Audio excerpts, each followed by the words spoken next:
Bonsoir à tous et bienvenue sur C8. Il y a 25 ans, presque jour pour jour, l'Olympique de Marseille devenait champion d'Europe. Une première en Ligue des Champions pour un club français. C'était face au grand Milan AC. C'était en 1993, le 26 mai 1993. Et pour fêter cet anniversaire, C8 vous propose ce soir de revenir sur cette épopée et vous offre un document exceptionnel qui retrace tout le parcours marseillais jusqu'à ce titre historique. Nous sommes, nous, au cinéma Chambord. C'est à quelques pas seulement du stade Vélodrome. Et puis juste après le documentaire, je serai accompagnée de certains acteurs de cette victoire. Ils reviendront avec moi et avec vous sur leurs souvenirs, leurs ressentis, leurs émotions. L'OM champion d'Europe pour l'éternité, c'est un document exceptionnel signé Jean-Marie Goussard et c'est tout de suite pour vous sur C8.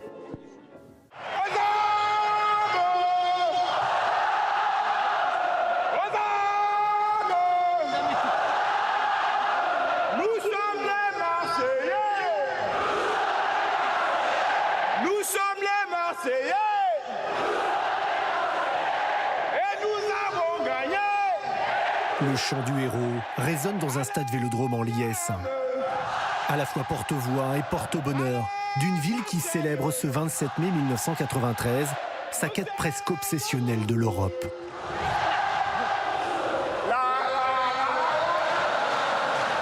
La Ligue des Champions était toujours l'objectif de Marseille. Je pense que Marseille s'est nourri à la Ligue des Champions. Quand il y a un discours, une voix qui revient sans cesse, ça rentre, on est imprégné par ça. On va peut-être pas aller en vacances ensemble, etc. Mais on a un objectif qui est gagner. Gagner ce trophée.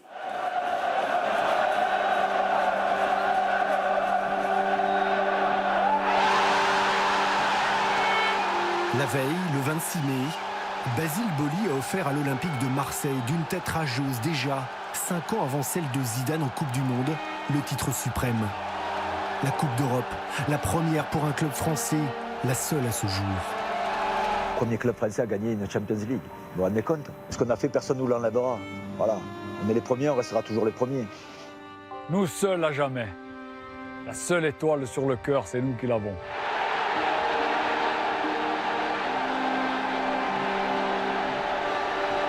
Il n'y a que nous, hein, jamais les premiers. Hein.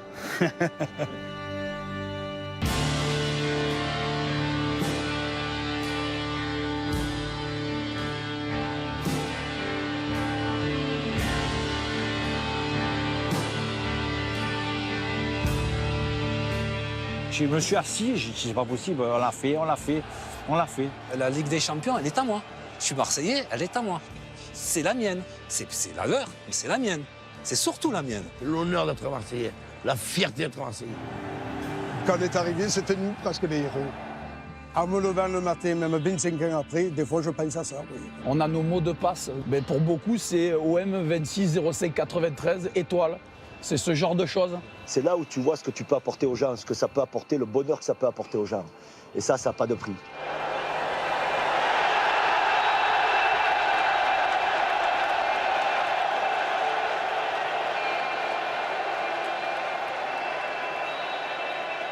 Il fallait être là ce jour-là.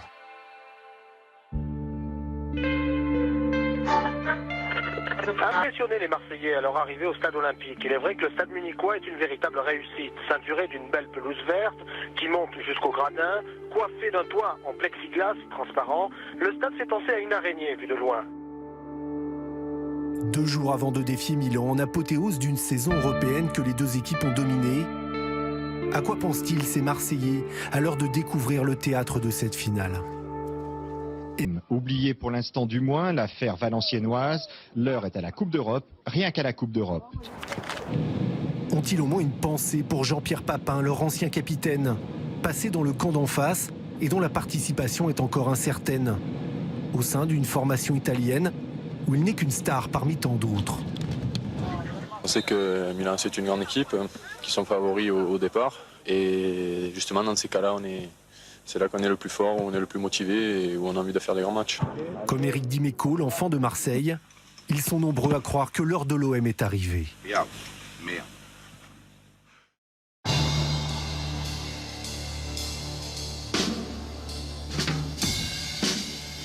La Coupe d'Europe, Marseille en rêve en grand depuis 7 ans. depuis qu'un homme d'affaires s'est aventuré après le cyclisme dans le football pour se pencher au chevet de l'OM. Relevant le challenge que lui avait proposé un soir au détour d'un dîner, la romancière Edmond de Charleroux, la femme du député maire de la ville, Gaston Defer.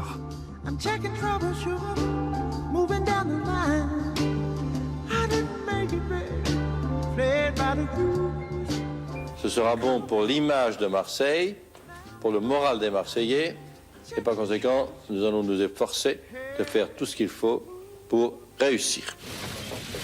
Bernard Tapie rachète donc en février 1986 un club moribond, alors au bord de la relégation, sans cacher son ambition ni ses rêves de grandeur, sans un regard aussi pour son prédécesseur.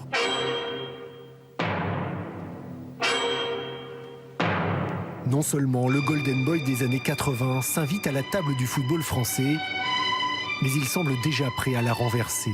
Deux dirigeants, Francis Borrelli, le président du Paris Saint-Germain, champion de France cette année, félicitations. À côté de lui, Bernard Tapie, à qui tous les espoirs sont permis, puisqu'il devient le nouveau président de l'OM, justement avec Hidalgo comme entraîneur. Et il n'y a jamais eu une réussite en matière de sport lorsque celui qui amène l'argent confond les rôles. Lorsqu'il commence à se prendre au jeu de croire qu'il s'y connaît au point de remplacer le professionnel, en général, ça dure pas longtemps. De la même manière que si je confiais Vonder, au passage, ça coûte pas cher, à Michel Hidalgo, je veux dire, il ferait à peu près aussi bien que moi si j'avais la responsabilité de la formation de l'équipe de l'OM.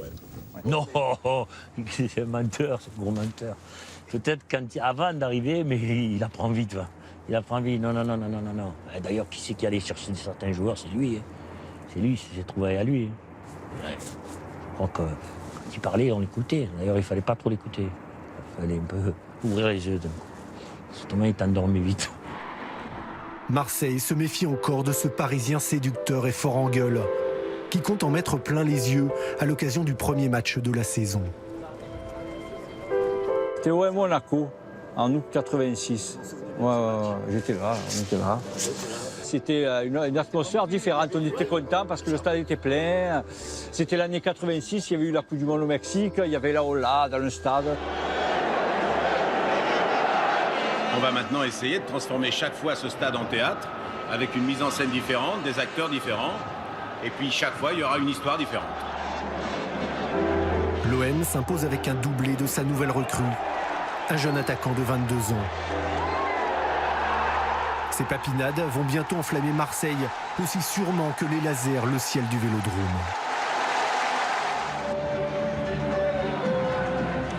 Les joueurs, eux, n'en reviennent pas. Ils sont abasourdis. C'est fantastique,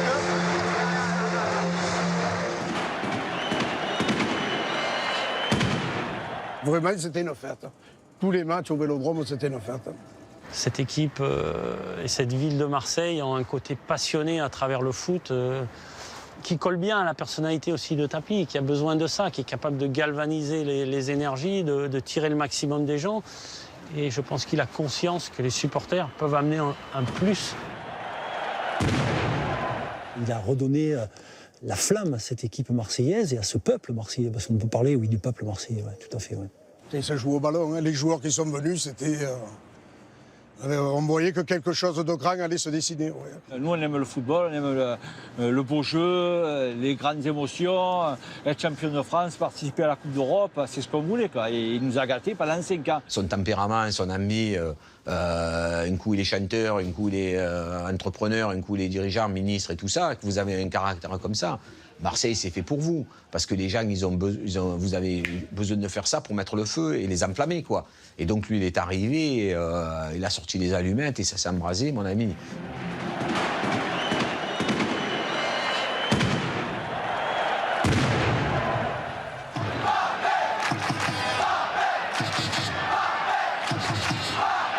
Sur le terrain, tout ce qui s'écrit de grand est alors marqué du sceau JPP. Genghini pour Papa, volée de Papa, formidable! Formidable but de Jean-Pierre Papa! Qui ne tente rien à rien, et bon, ben, c'est un but d'anthologie, et bon, ben, je le garde bien précieusement dans ma tête, celui-là. Jean-Pierre Papin n'est pas seulement le symbole de la montée en puissance du club. Il est aussi l'artisan des premiers succès, comme ce soir de Sacre au stade Vélodrome, où il glisse au passage un petit crochet. Un solide défenseur auxerrois. Par rancunier, Basile Boli vient féliciter dans le vestiaire le tout nouveau champion de France. Est-ce que le capitaine de l'Olympique de Marseille est heureux? Heureux, mais je crois non, je suis pas heureux. Vous savez, je pleure et tout aujourd'hui, c'est fantastique. Salut Baz. Merci Baz. C'est quelque chose d'extraordinaire. Pour l'instant, je ne réalise pas. Pour une première saison à l'OM, vive l'OM et la Coupe d'Europe l'année prochaine. La Coupe d'Europe, elle devient un objectif à partir du moment où on se qualifie pour la faire. Et là, cette année-là, fin de saison 89, quand on est champion de France, ça y est, on a ouvert la porte et on a accès au rêve.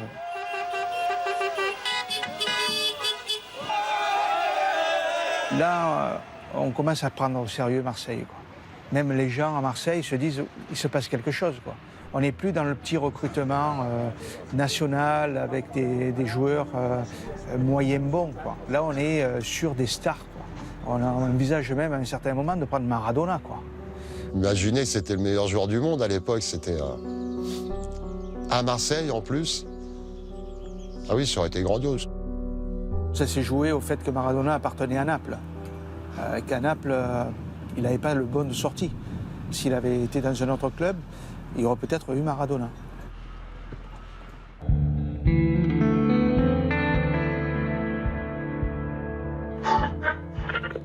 Le premier des 5 trains spéciaux transportant un peu plus de 4000 supporters marseillais quitte le quai. Vêtus pour la plupart de bleu et blanc, ils sont venus de tout le Midi et ils ont un point commun, ils sont motivés.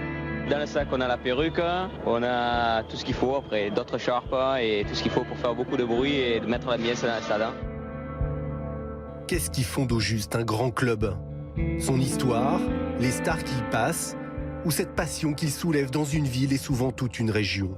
Le réveil du foot à Marseille a permis à l'OM de rallier des milliers de supporters, prêts à se parer de bleu et de blanc à la première occasion.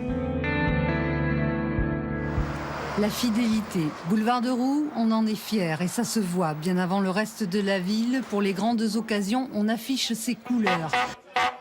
C'est le fils du patron, ça.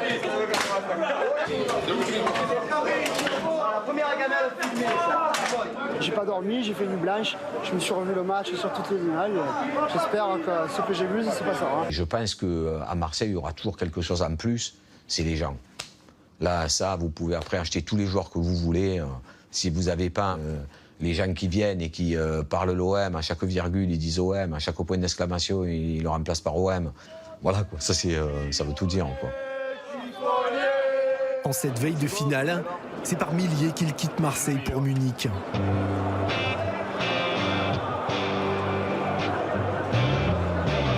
Tous les groupes se rejoignent à la gare. Je croyais même que les trains allaient être bloqués, tellement qu'on était nombreux. Quand le train est parti, il y avait des drapeaux sur les balcons, les quartiers nord, de partout, de partout, de partout. C'était trop beau. Une communion de la ville entière. La gare Saint-Charles, transformée en virage sud. Ils sont plus de 4000 à avoir choisi le train, destination Munich. Les départs se succèdent. À l'intérieur, on s'installe pour 15 heures de voyage. Une longue transhumance, joyeuse et colorée, qui promène à travers l'Europe l'excitation et l'impatience de toute une ville.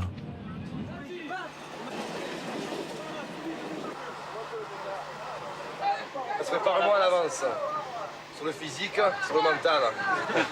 On fait la fête, la vraie fête, mais en sachant très bien qu'on part pour faire cette finale en étant vraiment plus que des outsiders. Milan, c'était l'ogre à l'époque, le vrai ogre. On jouait la grosse équipe du Milan. On était modestes, vous voyez, jamais j'entendais on va gagner la finale, tout ça, vous voyez, on était partis pour une journée de fête. Ce soir, vous verrez le feu. Nous ferons cette fin d'Europe.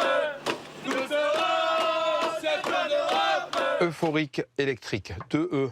C'était électrique, on sentait qu'il y a quelque chose qui allait se passer, on sentait que c'était possible. Et euphorique parce que c'est bizarre, quelqu'un qui n'est pas passionné par le foot ne comprendrait pas qu'on peut être heureux à l'attente d'un très très grand match.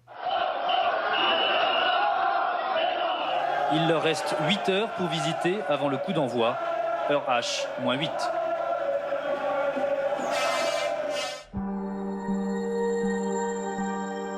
s'en est fallu de peu que Marseille-Milan ne soit déjà à l'affiche de la finale de la Coupe d'Europe des clubs champions en 1990. L'année où l'OM renoue avec la plus relevée des compétitions. Cette timide incursion dans la cour des grands prend vite la forme d'une première épopée, quand les Waddle, Sosé, Moser et autres Francescoli hissent l'OM dans le dernier carré, avec un jeu offensif qui enchante déjà l'Europe du football.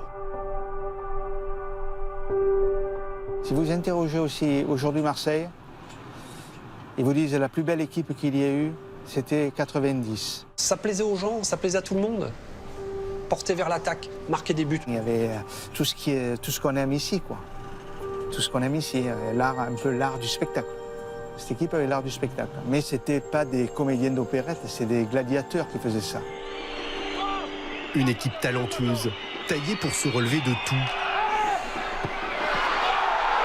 Qui encaisse d'abord sans broncher l'ouverture du score pourtant très rapide des Portugais du Benfica dans cette demi-finale allée à Marseille. Puis qui offre son plus beau visage pour inverser une situation bien compromise.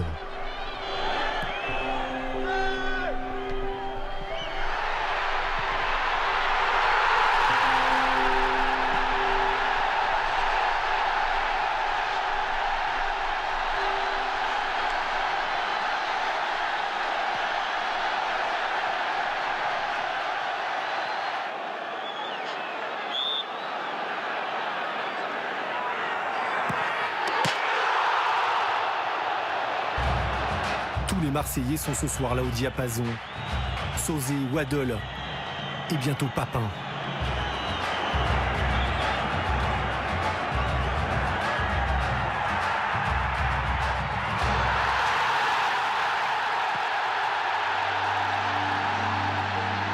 La démonstration est totale, mais le succès est triqué. L'OM, vainqueur 2-1, n'est pas vraiment récompensé.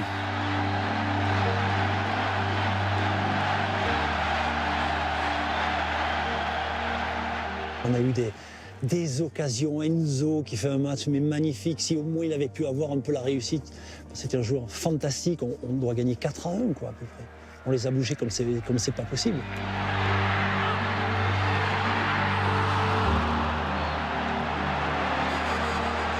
Si on a un peu plus d'efficacité devant, on part avec un score de 3, 4, 5-1 en notre faveur, et puis le match retour est plié. Je me reviens de cette action encore de Francescoli qui fait quelque chose de miraculeux devant le but, qui aurait dû marquer ce but.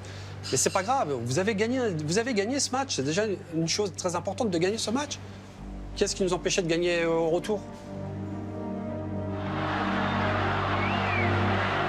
Le principal, c'est de préserver nos chances. Maintenant, à l'extérieur, on n'a jamais perdu, alors on reste sur cette lancée. Là-bas, il faut y aller pour marquer un but, automatiquement. C'est la seule solution pour pouvoir se qualifier. Car on n'est pas à l'abri d'une erreur individuelle ou d'une faute de placement. Il y a danger à vivre sur ce petit but d'avance à Lisbonne. Surtout dans ce stade de la Luz, le plus grand d'Europe à l'époque.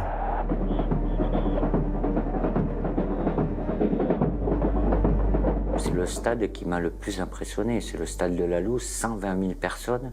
Je peux vous assurer, quand on avait le ballon, mais un bruit, on n'arrivait pas à s'entendre. Sur le terrain, même à 7-8 mètres, c'est un truc, et ça n'a pas arrêté, ça n'a pas arrêté.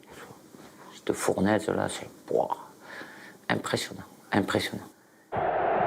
Le 11 Marseillais, le même qu'au match aller, paraît soudain bien petit dans cette arène bouillonnante et intimidante.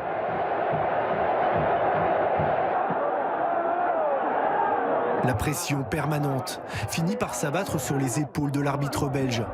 Quand à 7 minutes du terme, l'attaquant du Benfica, Vata, tente de forcer la main du destin.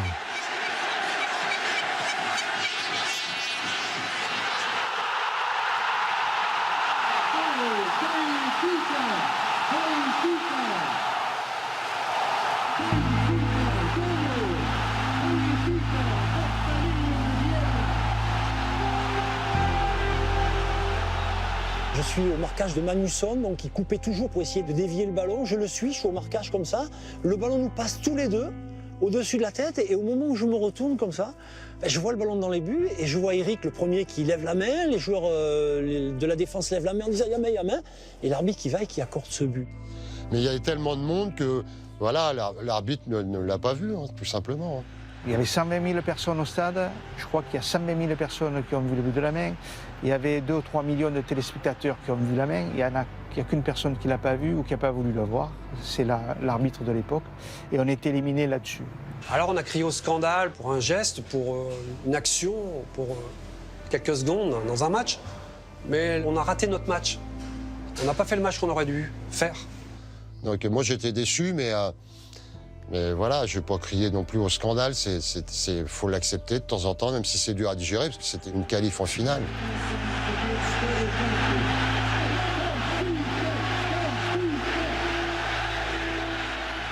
On aurait peut-être sur notre CV vainqueur de la Coupe des clubs champions en 1990. Quoi. Et là, ça nous prive de ça. À la place, il y a un blanc. La déception, la tristesse, elle est immense, immense. Mais après, le haut niveau, c'est accepter. Il faut accepter. On fait tout pour gagner, après il faut accepter. Je ne sais pas quel âge j'avais, moi je devais avoir 24 ans à peu près, ouais. Il me semble, 24 ans ou 25 ans. Et j'ai vu Jean Tigana pleurer comme un gamin, quoi. Et non pas craquer, mais être aussi touché que ça, voilà, ça impressionne et ça inspire le respect. J'étais abattu, moi, après le match, mais voilà, en rentrant, moi, j'ai une chance, c'est que quand je suis rentré à la maison, j'avais mon fils qui est né la veille du match, hein, vous voyez. Donc, malgré tout, même si j'y pensais tout le temps, 24 heures sur 24, j'ai mon fils qui est né, donc ça m'a... On relativise un petit peu.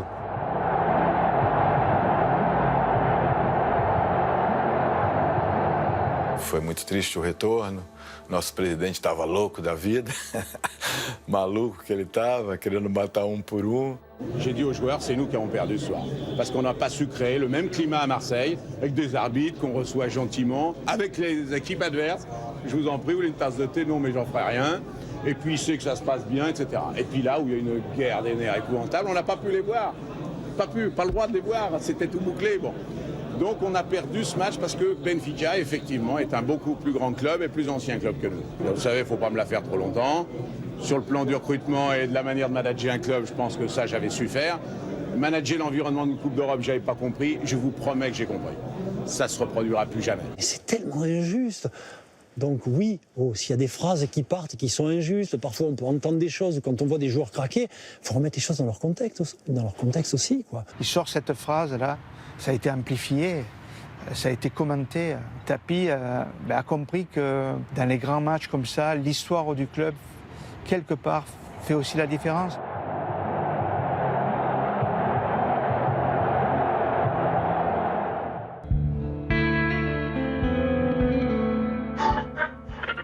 Conférence de presse à 11h dans un chalet, un superbe chalet situé à une 60aine de kilomètres en pleine Bavière. Matinée porte ouverte pour la presse. Il y avait vraiment une ambiance très chaleureuse et on s'aperçoit que les joueurs de l'Olympique de Marseille et les dirigeants ne sont pas encore complètement dans cette rencontre. Ich kannte das von der Nationalmannschaft, der deutschen Nationalmannschaft. Immer wenn München gespielt hat, waren wir auch immer in diesem Hotel. Die haben mir Glück gebracht. Wir hatten einen guten Trainingsplatz in der Nähe und konnten uns in aller Ruhe vorbereiten. Loin du tumulte de Munich, c'est dans le calme de la campagne bavaroise que l'OM a choisi de préparer sa finale 93. Une vraie mise au vert aux fausses allures de colonies de vacances, où les duettistes Tapi Goethals s'improvisent animateurs devant la presse. Quand Baresi est là, c'est lui l'arbitre de touche. Il se lève. Et les arbitres, on connaît ça. Tu vois, des fois qu'ils se soient trompés. On ne va pas mettre en doute l'intelligence de Baresi. Donc lui, il est l'arbitre de touche, donc ça change. Quand il joue, on joue avec 3 arbitres de touche. Il n'y avait pas de supporters, il n'y avait pas de gens de notre entourage qui étaient là. Mais on avait les équipes de TF1 qui étaient présents avec Roger Zabel, entre guillemets, qui vivaient pratiquement la mise au vert avec nous. Et c'est là où il était très fort aussi, Bernard Tapie, parce qu'il sentait tout ça. Il a joué le jeu de manière totale et il nous a ouvert toutes les portes. On a tout vu, on a tout suivi. On n'est pas monté dans les chambres, mais c'était pas loin, quoi. Et je me souviens, il devait y avoir le journal de 13 h qui était fait en direct dans le petit jardin devant les chambres d'hôtel. Et bon, comme on avait quelques joueurs je dirais, un peu de riz et qui aimait s'amuser.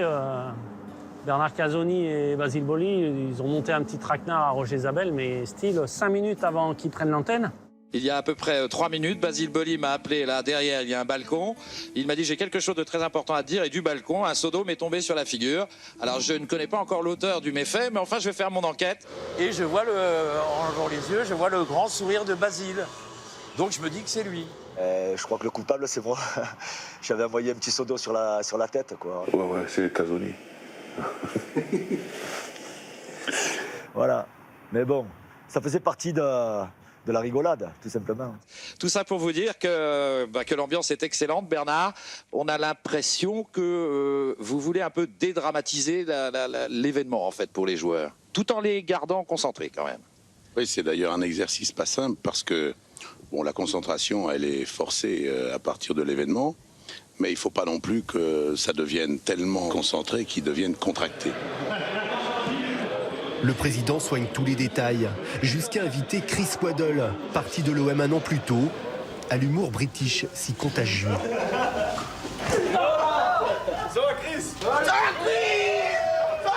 Chris Waddle était venu même s'entraîner, Chris, avec nous la veille, quoi. On se serait cru, franchement, à la préparation d'un tournoi de Six, presque. Il a fait l'entraînement avec nous, on s'est amusé et on a préparé le match comme ça. C'était vraiment une équipe de fous.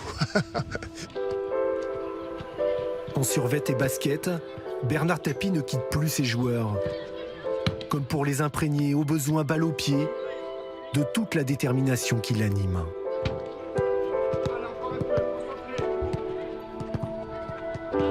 C'est quelqu'un de toujours en mouvement, mais qui avait une grande force, c'était vraiment d'adapter son discours à son interlocuteur. Donc.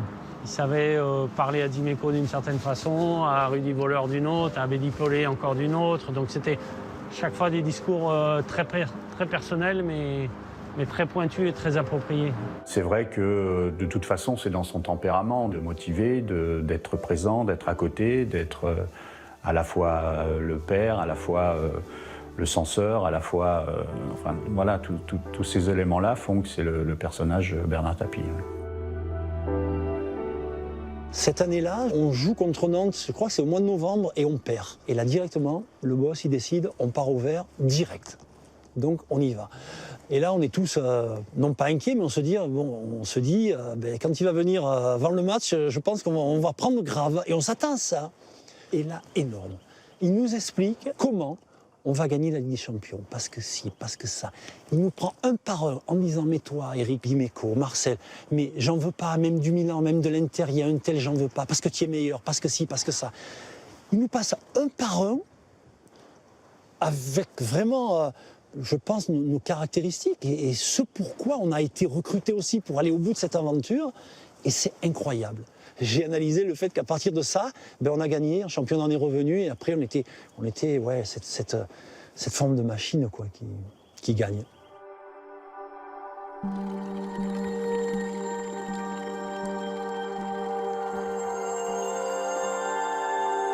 Si l'OM ne craint pas de se frotter à Milan, c'est qu'il ambitionne depuis toujours de se mesurer à cette valeur étalon. Cette équipe bâtie pour régner, à laquelle il aimerait tant ressembler.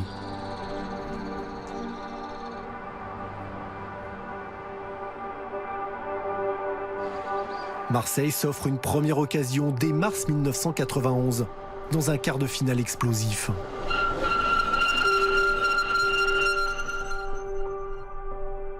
Dans ce stade de San Siro, où tant d'équipes du Real Madrid au Bayern Munich ont vu leur rêve de gloire se fracasser, le Milan de Silvio Berlusconi porte encore fièrement son titre de double champion d'Europe. Dans le brouillard de l'hiver lombard, on peine à trouver des chances aux Marseillais. On savait qu'on allait jouer le Milan 3 mois avant, parce que le tirage au sort avait été fait, c'était en mars, et en novembre, on savait déjà contre qui on allait jouer. On connaissait par cœur cette équipe du Milan AC, on avait même été les voir. Moi je me rappelle, j'avais été les voir 15 jours auparavant en championnat. Petit avion, on avait fait un aller-retour. O jogo era entre o Milan e a Lazio. E 20 minutos de jogo já estava 5-0. E a Lazio nunca tinha conseguido passar ainda do meio campo. E aí meu treinador levantou e falou assim, vamos embora, rapaziada. Aí eu falei para ele, Raymond, calma, só tem 20 minutos. Ele falou assim, eu já vi tudo. Dans la cité phocéenne aussi, on craint le pire. Depuis des semaines pourtant, l'OM prépare avec minutie ce grand rendez-vous. Aux commandes, un technicien belge de bientôt 70 ans auquel Franz Beckenbauer vient de céder la place, Raymond Goethals. C'est une vraie rivalité tactique. La rivalité tactique, elle était au-delà même du match, quoi. Sans ballon, on vivait ça. On vivait notre maîtrise défensive. Dimeco monte, Caso couvre, moi, Carlos couvre, et moi je reste, je couvre aussi, et Manu devient le libéro. Donc ça part comme ça. Ça part comme ça. Ça partait comme ça. Ouais, coulisser.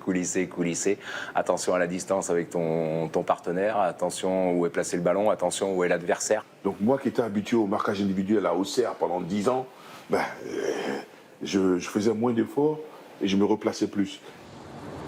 C'est vraiment le test pour nous. C'est le gros test, c'est celui-ci. Parce que bon, on dit effectivement dans le championnat, c'est vrai qu'on avait l'équipe qui était faite pour aller au bout. Mais on n'avait pas autant de certitude sur le plan européen. D'ailleurs, moi je me souviens qu'il y a pas mal de journalistes marseillais qui avaient parié contre nous, ce match-là. Comment leur donner tort? Après 15 minutes, les géants néerlandais Frank Rijkaard puis Ruud Gullit sèment la panique dans la défense marseillaise et la poussent finalement à la faute.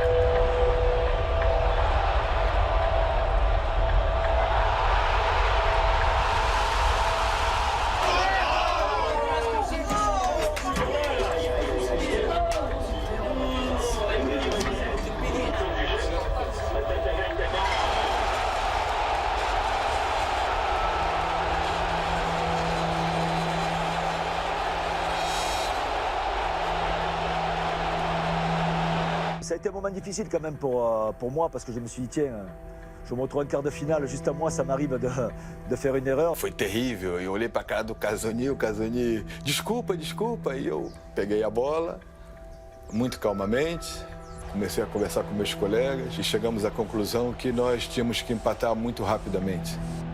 J'ai regardé tout le monde, j'ai dit les gars, maintenant on va commencer à jouer. Puis on a posé le ballon et on a commencé à jouer. Un mec comme Pardo, il a fait un match pour nous, partenaire exceptionnel, quoi. Parce qu'il était là, il motivait, il était dans la sauce, quoi. Oubliez le premier quart d'heure hésitant, l'OM se remet dans le sens de la marche.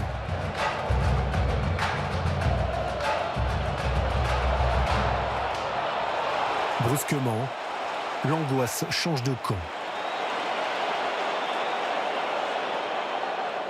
C'est pas une équipe qui attaquait Milan, une équipe qui calculait beaucoup, qui restait sur leur base et qui attendait un contre ou un ballon. Et nous, on a joué notre jeu même en prenant ce but. C'est là où on a vu que Milan, il doutait encore même en menant 1-0. Les Marseillais ne sont plus ces petits Français apeurés, complexés.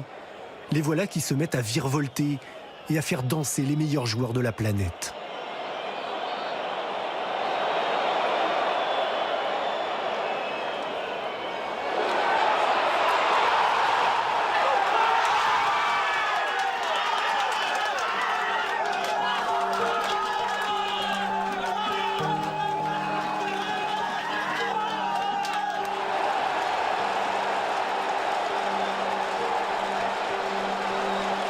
Pour l'OM, ce n'est encore qu'une égalisation. Pour la hiérarchie du football en Europe, déjà une petite révolution.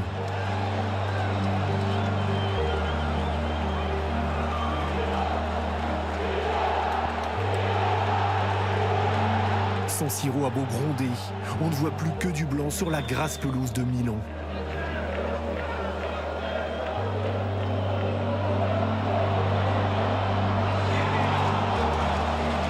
Le scénario de la rencontre se lit jusque sur le visage des deux entraîneurs, le pointilleux Raymond Goethals et le méthodique Arrigo Sacchi.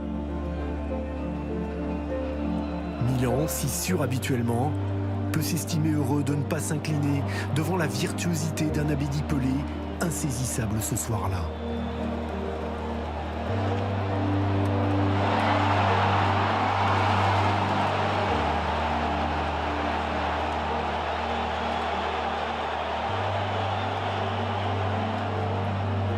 Noi tecnicamente e atleticamente in Italia, anche in Europa in quegli anni, non dico che sovrastavamo, però spesso eravamo molto superiori agli altri. Invece lì trovammo del duro. Waddle n'était pas énormément connu. Abedi, c'était un Africain qui avait joué à Lille, qui avait pas de référence non plus. Donc ils nous ont découvert, eux aussi nous ont découvert ce match-là.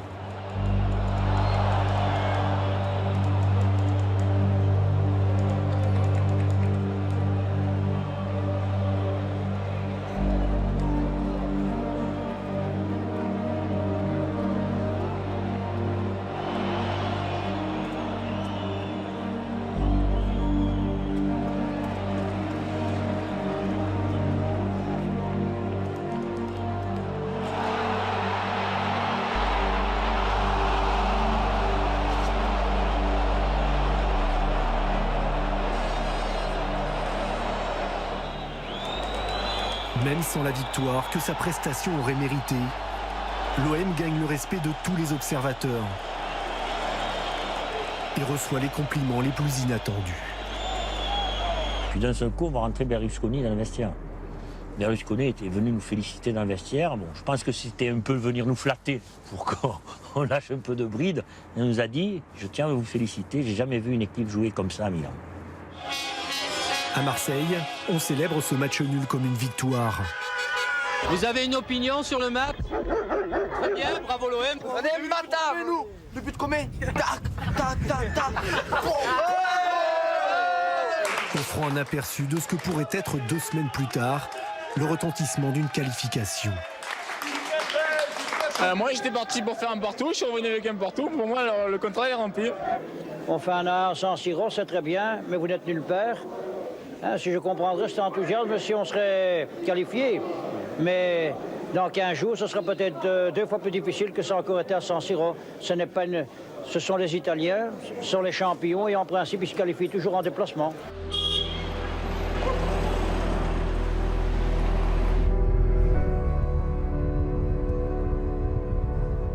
Tu arrives, il y a beaucoup de monde, c'est super. C'est super, hein. Tu roules, tu peux griller des feux rouges, l'esprit libre. Les agents ils vont pas t'arrêter, ils sont contents aussi, c'est fabuleux. Mais à Marseille, il y a beaucoup d'euphorie, beaucoup d'exubérance. C'est magnifique de voir tout ça, mais bon, pas oublier qu'il y a encore 90 minutes et que Milan s'est qualifié souvent à l'extérieur.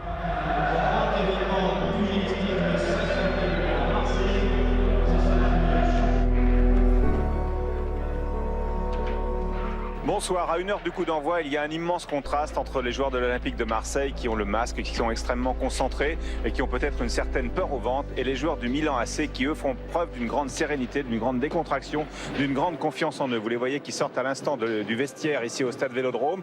Ils sont habités d'une grande confiance. Pourquoi? Parce qu'ils se sont déjà qualifiés en ayant fait un but partout à domicile au match aller. Et puis aussi parce qu'il y a la rentrée de Franco Baresi qui était absent au match aller à Milan. Et Baresi, c'est un petit peu l'âme, et plus que l'âme, du Milan AC. 15 jours ont passé, mais la fièvre marseillaise n'est pas retombée. Le Vélodrome respire déjà le parfum des grandes soirées européennes.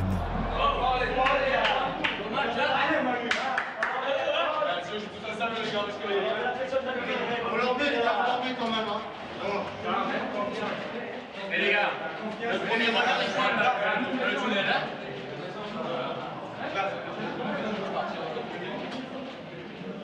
Le premier regard, il pointe dans le tunnel, les gars. C'était un match de guerrier. Je me rappelle déjà quand on est sorti, je vous dis, je reviens là dans les couloirs où il fallait un petit peu s'impressionner, regarder les adversaires, faire bouger les crampons comme ça, des crampons de 18 mm à l'époque. Leur dire, les gars, ce soir, ça va être un combat. Ce soir, vous êtes à l'OM. Tellement à Marseille qu'un joueur se met à reprendre un refrain bien connu. La Marseillaise. Le mec, il sifflait la Marseillaise.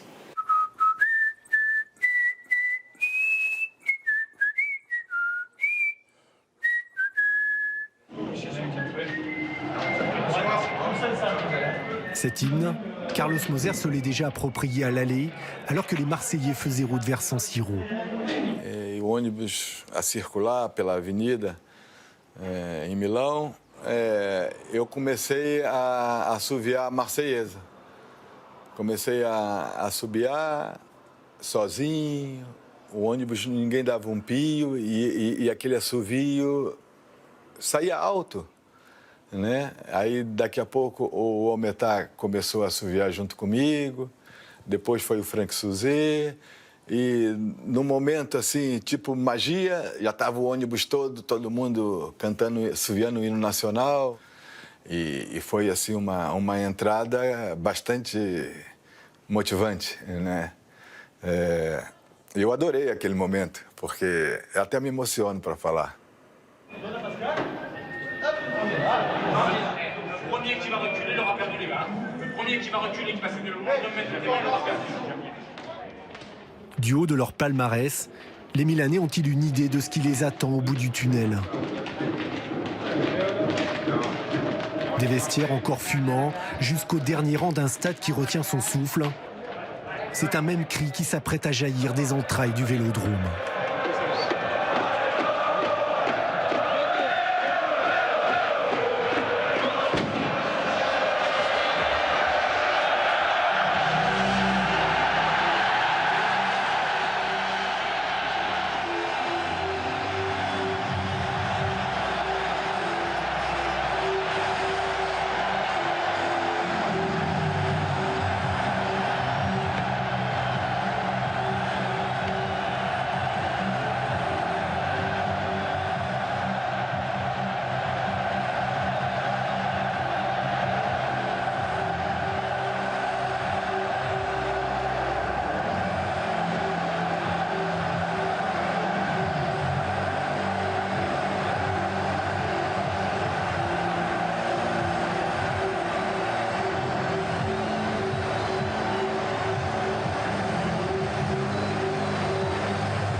Un volcan. Ah, c'était incroyable. Le stade plein, comble, un bruit, des supporters qui nous portaient, C'était de la folie. Le public, bien évidemment, 45 000 personnes, c'est qui vous soulève de terre, quoi. Pour eux, on était sûr d'être qualifiés. Donc, à l'aller, on allait à petits pas. Tout le monde, toute la ville était quand même un peu... Ah, c'est Milan, champion du monde. Donc, bon... Mais là, on avait fait match de Milan, pour eux, c'était acquis, quoi. C'était acquis. Ben, c'est vrai que le Vélodrome était en ébullition, c'était extraordinaire.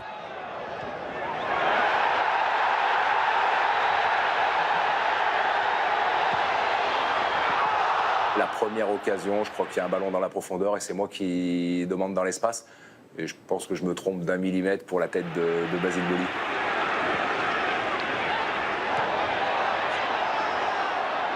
C'était un peu un gamin qui arrivait de Saint-Etienne et qui est là en quart de finale de Coupe d'Europe des clubs champions à cette époque-là. Ouais, c'est impressionnant. Il y avait une atmosphère très lourde au départ, puis après l'entame de match, sincèrement, ça a été fluide après, quoi. Après, tu sens des choses, Mais est-il vraiment question de football? Cet affrontement est d'abord une guerre de tranchées, où les deux équipes n'entendent céder aucun pouce de terrain.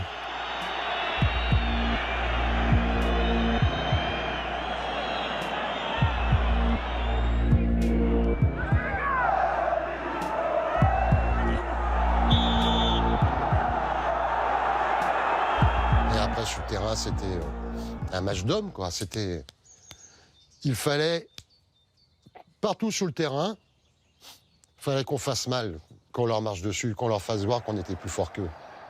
Physiquement, mentalement. Et eux avaient du répondant aussi.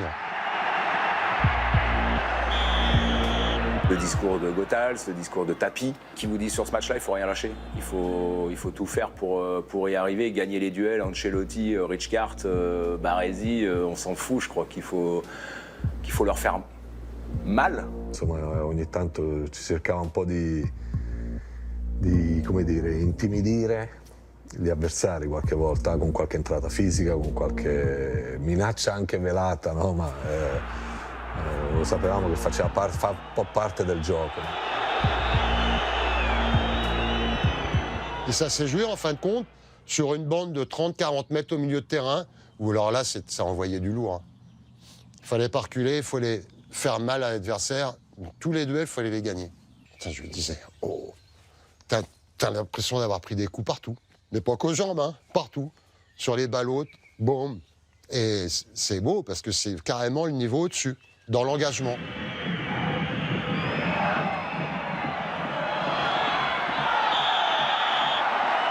Tu sais, à ce match retour, il y a un coup franc aux 30 mètres où là, tout le monde me reparle de cet arrêt, ce coup franc.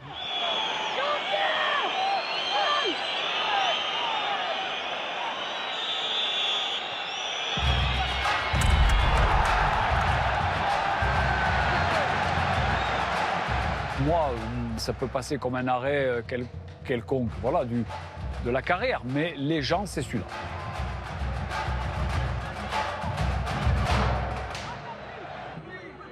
La qualification des Marseillais peut à tout moment s'envoler. Quant au plus fort de la domination milanaise, une faute, une de plus, une de trop, manque de laisser Chris Waddle KO.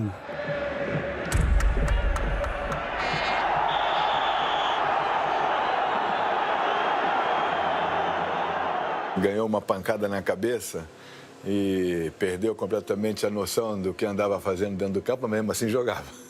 Il est un peu inconscient, il se demande où il est, il continue le match. Quand vous prenez des coups à répétition, vous êtes 2 fois plus motivé, hein, vous avez envie que votre adversaire flanche. Il était capable de tout, il était capable d'un geste de folie à n'importe quel moment d'un match. Comme Abedi, et en plus on avait Jean-Pierre devant, quoi. Les Italiens l'ignorent encore. Ils viennent de piquer l'orgueil du gaucher anglais et vont le payer cher.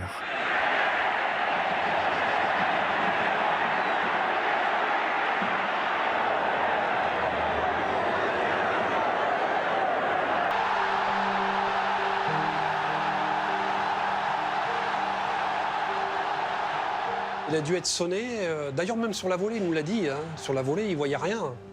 Parce que je crois qu'il y a le projecteur qui le gêne un peu. Et puis ce coup là, qui l'a quand même un peu chamboulé là. Bien évidemment, il a mis le pied droit. Et il s'est un petit peu tordu la cheville. Ce coup-là, on l'a un petit peu chambré. Mais la force des grands joueurs, c'est qu'ils ne se posent pas de questions. Il ne se rappelait pas de grand-chose, lui. Hein. Chris, il était... C'est ça sa force. C'est que ce qu'il faisait, je pense qu'il ne s'en rendait même pas compte. Mais par contre, c'est ça les artistes. Mais il avait un petit grain de folie de toute manière, Chris. Chris avait un grain de folie. C'est pour ça qu'on le laissait électron libre.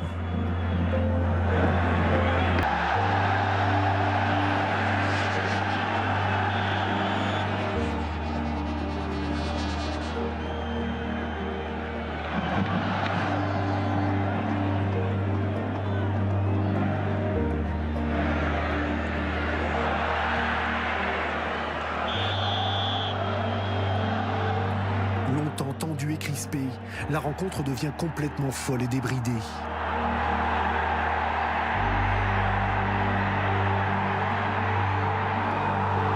Au bord de l'asphyxie, Marseille attend avec anxiété le coup de sifflet final. Mais il n'a pas encore tout vu.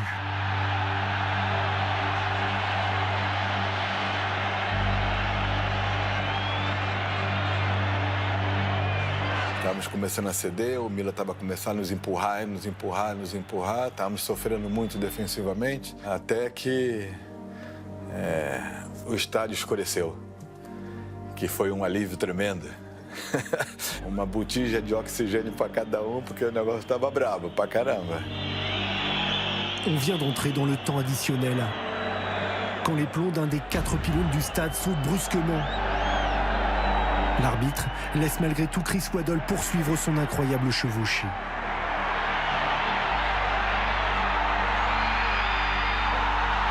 Mais il est obligé d'interrompre la rencontre.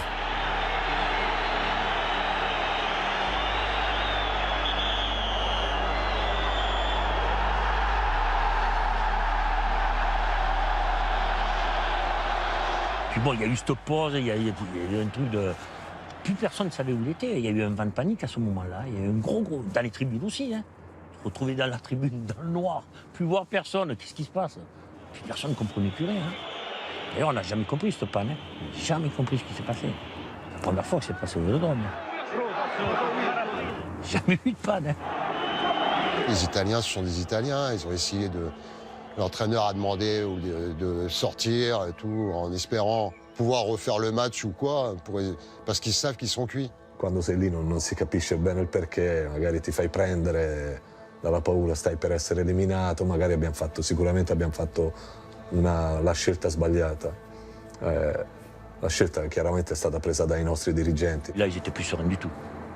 C'est rare de voir le Milan AC, qui était vraiment un grand d'Europe, paniquer à ce point-là.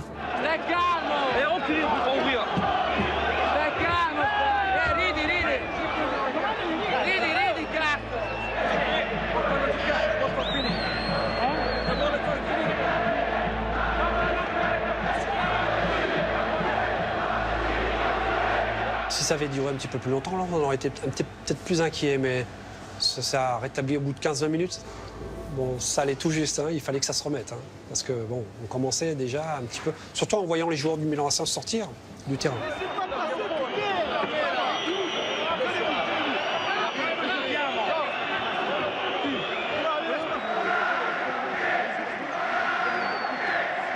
La lumière revenue, l'arbitre suédois n'a d'autre choix que de faire reprendre le match. Et devant le refus des Milanais, de libérer enfin le Vélodrome.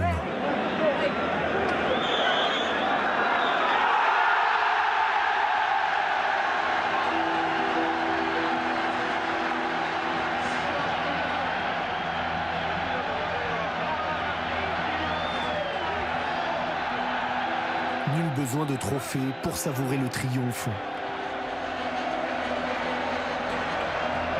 Les scènes de joie inhabituelles situent bien le chef-d'œuvre que viennent de réaliser les Marseillais.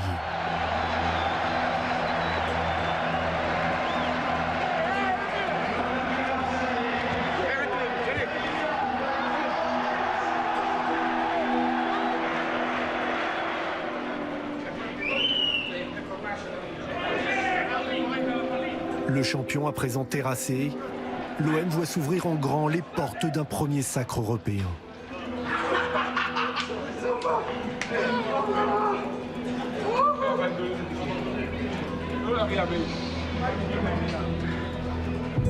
Hey.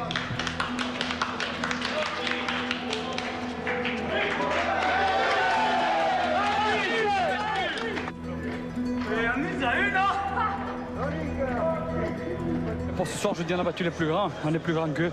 On restera pour un soir plus grand que tout le monde en attendant la demi-finale et on sera de nouveau prêts. Moi j'ai lu qu'on était un orchestre de bal musette avant le premier match et qu'on allait rencontrer un orchestre symphonique de la Scala de Milan. Bah, finalement, à l'accordéon, on se démerde pas mal lorsque les joueurs n'ont encore rien gagné. Et c'est notre cas, on a encore gagné, si, le championnat de France. Incontestablement, il y a une envie, il y a une volonté, il y a un potentiel d'énergie tel. Ça, vous le sentez, c'est palpable. Oui, oui, vraiment. Et ça, c'est senti toute la journée. Voilà. Donc, il faut se rappeler qu'en fait, il faut avoir faim tout le temps. Il faut mettre sur le terrain des gens qui ont faim. Voilà.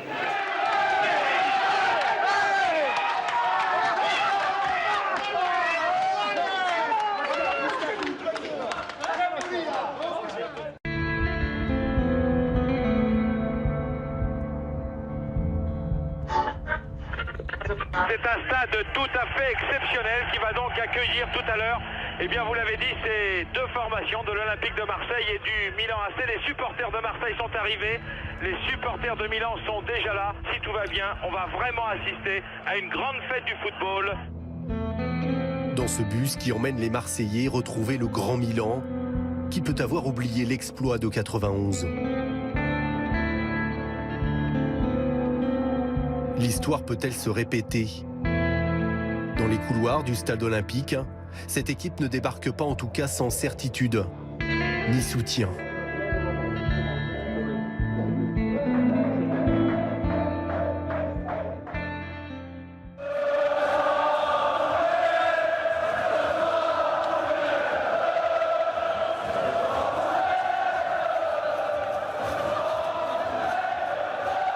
J'ai des collègues qui se sont fait presque licencier de leur travail, des gars qui ont pris des jours de prison à l'armée parce qu'ils ont quitté leur service pour être à la finale. On ne savait pas si on la gagnerait, mais on voulait être là. Tout le monde voulait être là.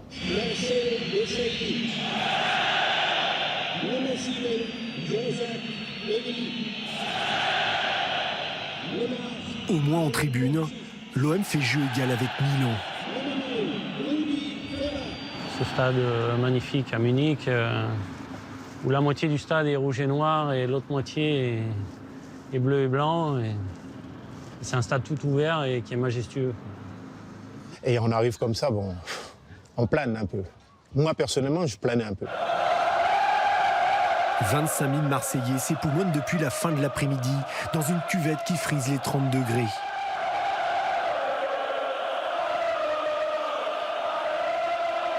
On avait fait les pompons à l'époque. Si j'avais vu la finale du Super Bowl, j'avais vu ces pompons, j'avais trouvé ça magnifique.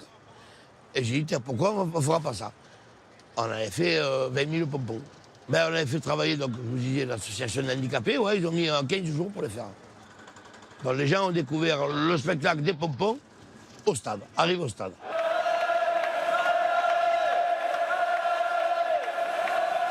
Rien ne doit manquer pour briser la malédiction d'une Coupe d'Europe qui se refuse obstinément à Marseille et au football français.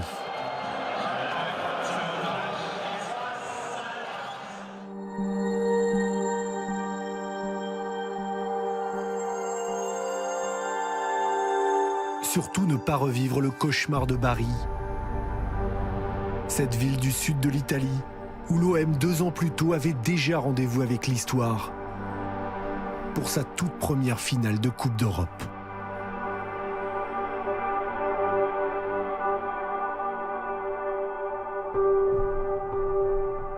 « 170 appareils se sont posés aujourd'hui dans la capitale des Pouilles et il a fallu ouvrir l'aérodrome militaire pour parquer les avions. Cela a d'ailleurs donné lieu à un spectacle extraordinaire. 36 avions ont dû traverser la route nationale pour aller se ranger.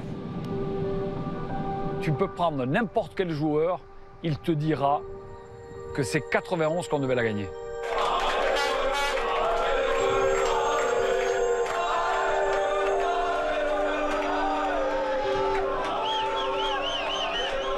La confiance des Marseillais tient beaucoup dans le nom de leurs adversaires, les Yougoslaves de l'Étoile Rouge de Belgrade, des bisous dont l'OM ne doit faire qu'une bouchée.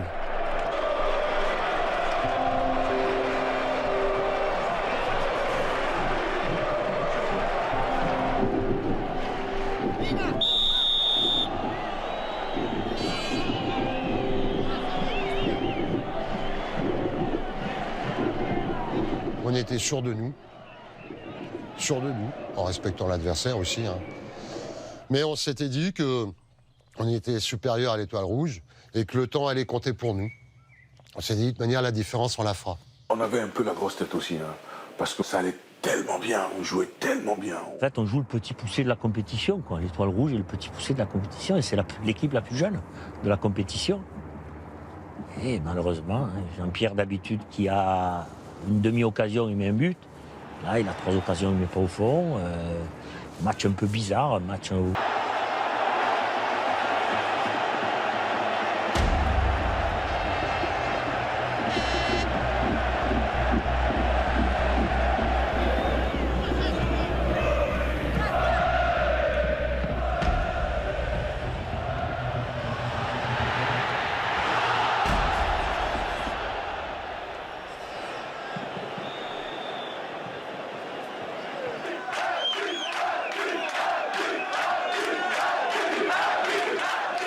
On s'est dit, dans 20 minutes, dans 30 minutes, Carlos va faire un truc, ou Chris va faire un truc, ou Abedi va faire un truc, ou Jean-Pierre va faire un truc.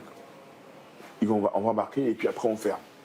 Et on a peut-être oublié les vraies valeurs du football, jouer. On n'a peut-être pas joué. Après, il y a des situations, mais sans ce toniaque qu'on avait contre Milan. La fatigue, l'impatience, la frustration ou l'absence d'un leader comme Bernard Pardo, rien n'explique vraiment le jour sans des Marseillais. Waddle ne trouve le cadre.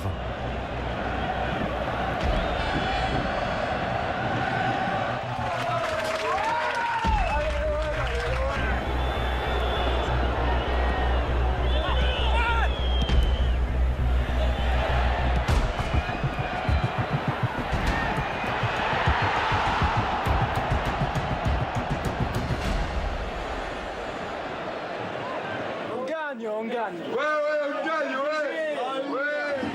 Les 30 minutes de la prolongation n'y changent rien.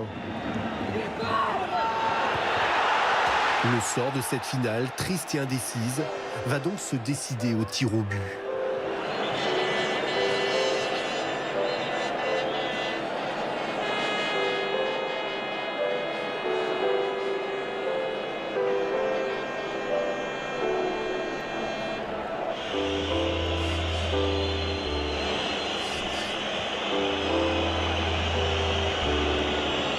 Notre papy Gotals à Digne, en préparation pour partir à la finale. Le papy nous dit, allez, séance de tir au but, penalty. Nous, qu'est-ce qu'on a fait? On s'est cassé. Parce qu'on savait qu'on n'arriverait pas au penalty.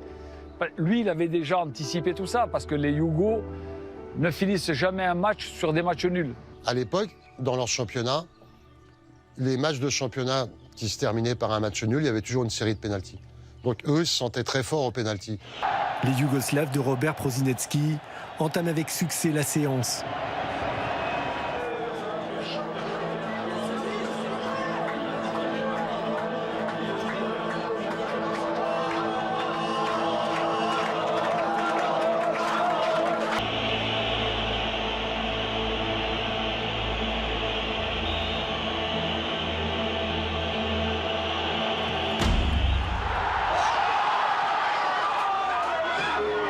É sempre triste porque esse jogador fica sempre na memória de toda a gente. A fatalidade ela fica sempre presente na memória de todo mundo. Infelizmente é assim. Il y a des signes des fois. Manu le tirait toujours à droite et là il a changé. Je lui dis pourquoi tu as changé, il me dit je sais pas. Le Slave continue de faire la course en tête. Ce soir-là, j'arrivais pas à capter le tir de ces gars-là. Parce que c'était leur puissance. Et eux, ils avaient attendu que ça. Cinquième et dernier tireur, Darko Panchev se présente déjà pour le titre.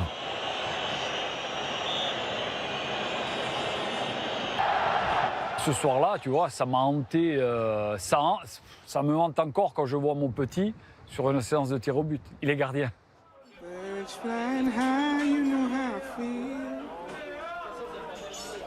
Sun in the sky, you know how I feel. Breeze drifting on by, you know how I feel. It's a new dawn, it's a new day. It's a new life for me, yeah. It's a new dawn, it's a new day. It's a new life for me.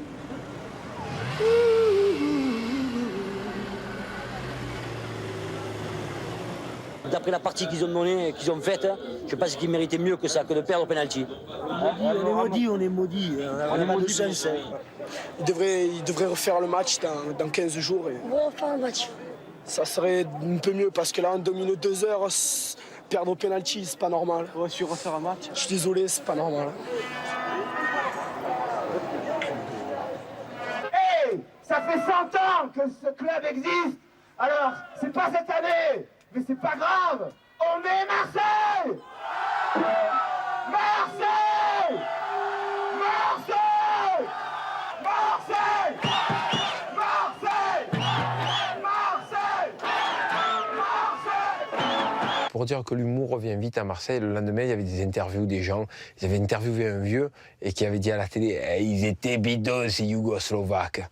Écoute-moi, on était tristes, mais dès le lendemain, celle-là, elle nous a permis de digérer la défaite en finale. Ils étaient bidons, ces Yougoslovaques. Elle est magnifique. Vous êtes blessé? Bien sûr. Vraiment, comment ça se passe dans votre tête? Là, on est vraiment déçus. On ne pensait jamais perdre. On ne pensait jamais perdre cette Coupe d'Europe.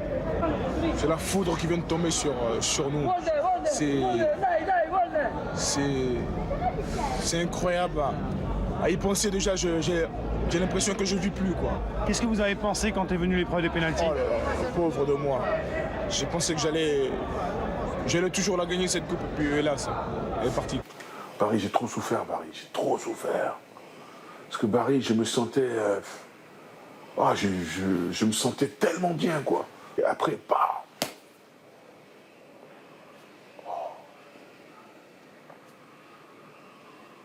Barry, Je pense que la nuit qu'ils ont passée derrière ce match, pour eux, ça a été catastrophique. De se repasser le match sans arrêt, de se repasser la séance des pénaltys, ça doit être horrible. J'ai eu des regrets parce que j'étais sûr que si jamais on gagnait Barry, on restait ensemble pendant 3 ans. Et 3 ans comme les autres clubs, quoi. Ça doit aller vivre une vraie révolution française, quoi. Le lendemain, il faut pourtant honorer la réception à l'hôtel de ville de Marseille. Les cravates multicolores masquent difficilement les mines d'enterrement.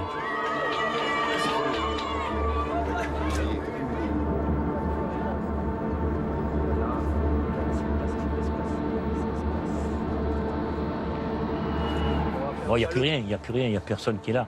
Tout le monde est absent.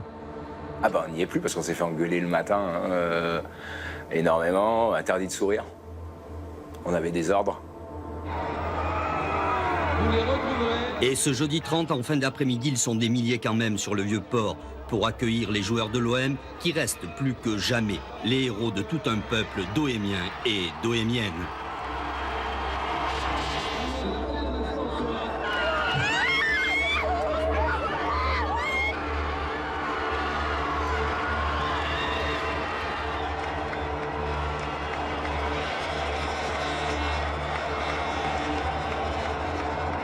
Vous avez toujours envie de rejouer ce match-là. Moi, c'était mon premier. C'était ma première expérience de Ligue des clubs champions, comme on l'appelait à l'époque. Et je me disais, j'aurais peut-être jamais la chance d'en rejouer une. La déception, elle est indescriptible. Et même, je vais même vous dire, 3 jours après, on joue la Coupe de France. On aurait mieux fait de rester à la maison. On était incapable de jouer cette Coupe de France. Psychologiquement, c'était même pas la peine. On la perd 1-0 contre Monaco, mais on est complètement... il nous a fallu du temps pour s'en remettre. Je sais pas s'il y a encore des joueurs qui y pensent encore. Moi, j'y pense encore, moi. C'est pas passé encore. Ça passe pas. On reste toute une vie avec ça. On ne va pas se laisser abattre. C'est un moment qui a été très dur, qui sera encore très dur. Il ne sera pas facile à guérir. Mais on était demi-finaliste l'année dernière. On était finaliste cette année. Et on est obligé d'être vainqueur l'année prochaine. C'est sûr qu'il allait y avoir un peu de mouvement. Hein. Bah oui. Moi, il me restait 2 ans. Je voulais pas partir. Mais donc, j'ai vu Tapi. Je lui ai dit, qu'est-ce qu'on fait? Il me dit, écoute, vas-y, c'est mieux. Donc, je suis parti, pas en pleurant, parce que c'était à Paris, mais voilà, je serais bien resté encore un peu à l'OM. Moi, j'adore Tapi, hein, mais il est impitoyable. Mais il a raison. Dans le sport, on peut pas faire de sentiments, on peut pas faire de... Il fait ses choix.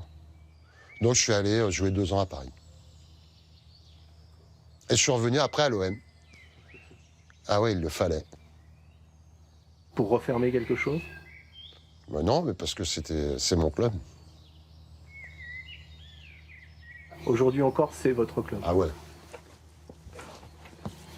C'est passé trop de choses là-bas. Ouais.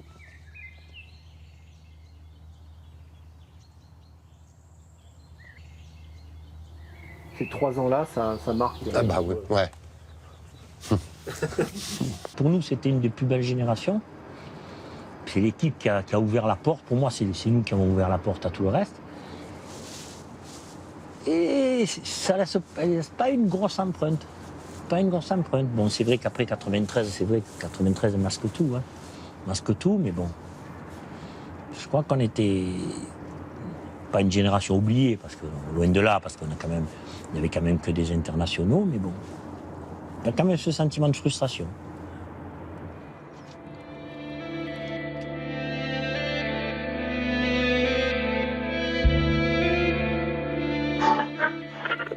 Quelle ambiance à Munich dans ce superbe stade olympique.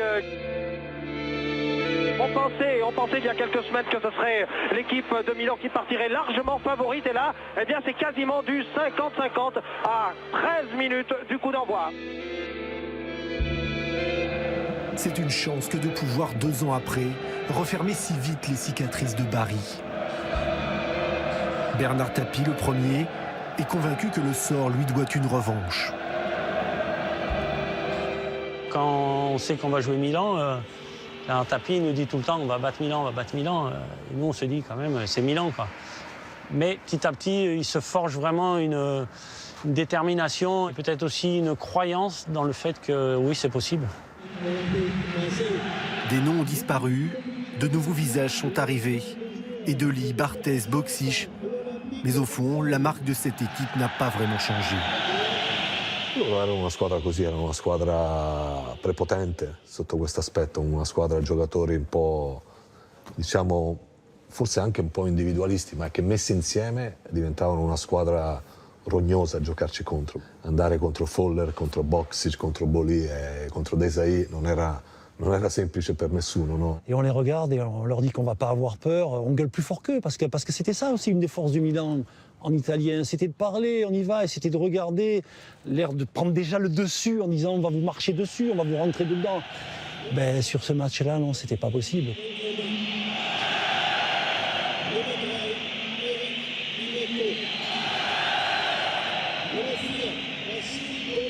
On allait impressionner le Milan AC. Je sais pas. Je sais pas si on allait pouvoir les impressionner. Ils avaient l'habitude. Après, sur le terrain, oui, ça c'est autre chose. Là.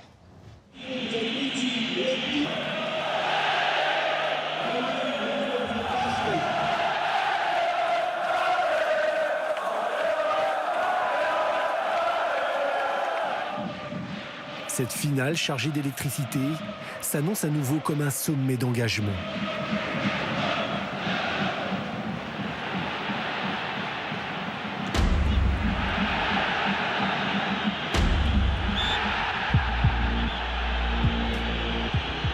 Ricordo di una partita molto intensa, molto dura fisicamente, tanti falli, mi ricordo, adesso non mi ricordo il terzino sinistro di Meko, mi fece un intervento incredibile sulla tibia, me lo ricorderò sempre senza parastiche.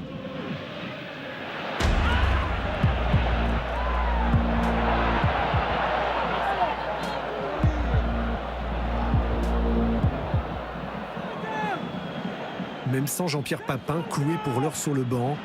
Tassotti, Baresi, Costa Curta, Maldini, das war eine Mauer. Also da an den beiden, an den Vieren vorbeizukommen, war fast unmöglich. Da sich durchzusetzen, war immer problematisch und deshalb ist es nicht hoch genug zu bewerten, dass wir uns gegen so eine klasse Mannschaft dann durchgesetzt haben.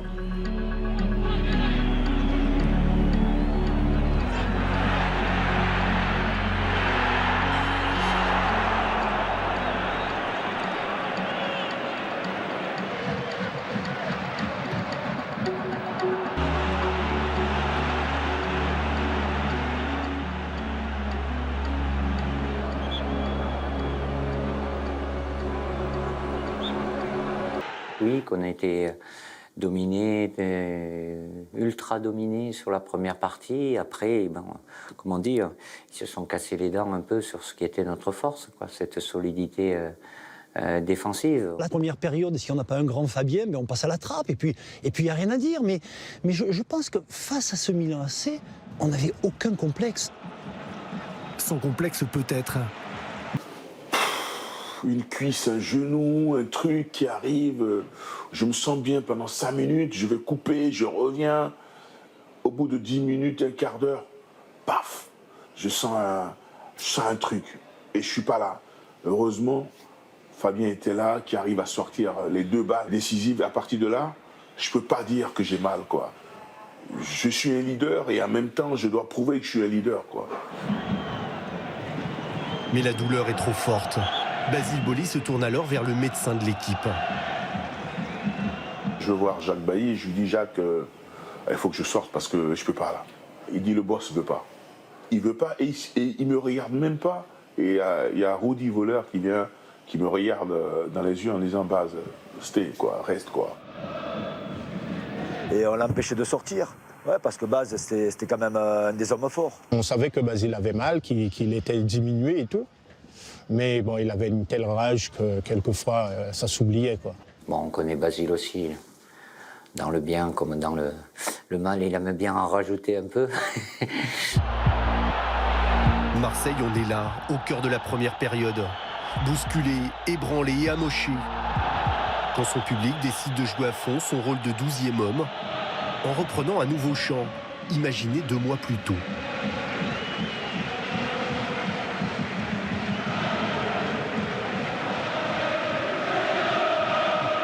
Il y a eu ce chant « Ici où le drapeau » qui a commencé à être chanté, allez, pas au début du match, mais en milieu de première mi-temps. Ce chant, il a été inventé au fond du car avec le noyau des ultras.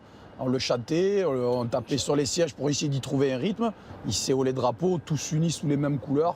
Les gens, ils devenaient hystériques dans le virage. Et c'est beauté. On disait que les pompons, c'était les cigales, le bruit des pompons dans l'air que les gens agitaient. Et le chant, il est monté crescendo jusqu'au but. Et arrive le corner. En plus, je veux faire plaisir à Abedi pour monter. Donc lui, quand il va placer son ballon, le premier regard qu'il jette, on dirait un tigre, et paf, c'est sur moi, quoi. Purée, mais qu'est-ce qui se passe, quoi? Mais là, je vais embrasser Abedi, et à Franck et tous les mecs qui viennent, j'ai envie de le dire à Abedi, Abedi, j'ai envie de sortir, mais je peux pas le dire à Abedi. Parce qu'on est dans l'euphorie, quoi. Le but, il résume ce qu'était Basile aussi. C'est-à-dire qu'il est tenu, il est comme ça, il y a Rijkaard qui le tient, il y a Baresi qui sort sur lui, et il est comme ça, il est planté, mais il arrive à mettre tac, ce petit coup de tête qui fait la différence et qui fait qu'on rentre dans l'histoire.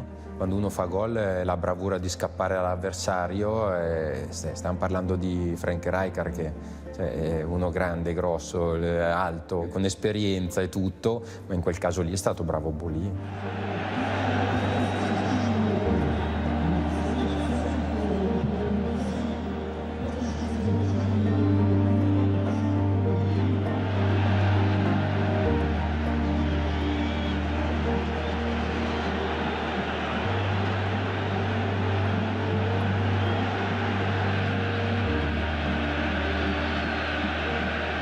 Et après, ça a été l'horreur. On a passé 48-50 minutes, sans compter la mi-temps, à trembler. J'ai plus vu le reste du match. J'ai eu peur qu'il marque, je me suis tourné. Je ne voulais plus voir le reste du match.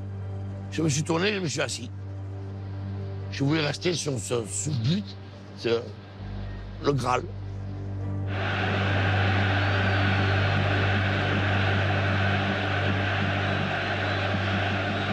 Et quand on sort, on va dans le vestiaire, le coach il parle et le président arrive, il me regarde dans les yeux et dit alors tu veux sortir? Et je sais pas quoi dire, je suis là, je regarde le regard fuyant de tous mes coéquipiers comme ça.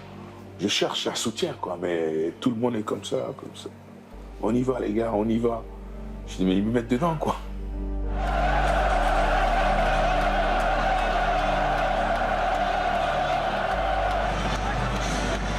Il reste 45 minutes.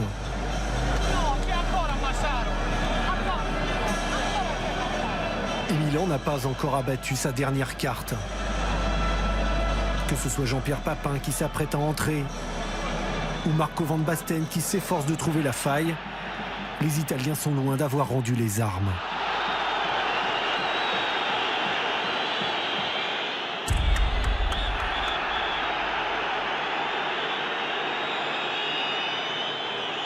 Van Basten, c'est vrai qu'on avait un œil dessus. S'il était à gauche, c'est Marcel. S'il était à droite, c'est moi. Donc, et Basile qui coupait derrière.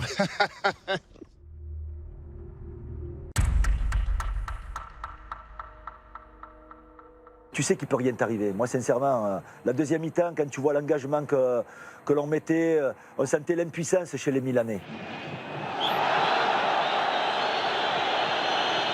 Milan ne peut se priver plus longtemps de son attaquant français. L'ancien chouchou du Vélodrome, qui a disputé plus de 300 matchs et marqué 184 buts avec l'OM.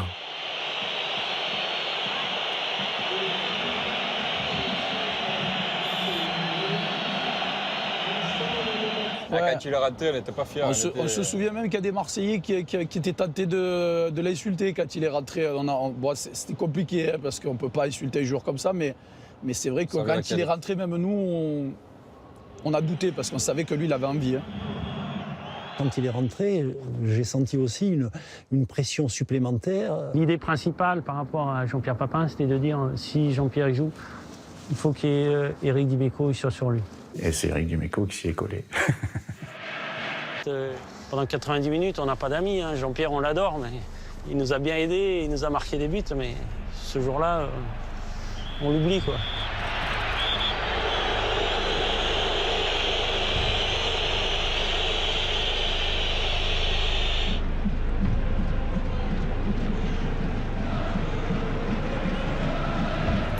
petit quart d'heure à la pendule du stade. L'hanno voluta, l'hanno desiderata talmente tanto ed è arrivata al momento giusto la loro finale, quindi non era arrivata 2 anni prima, ma la stavano costruendo qualcosa di poterci credere.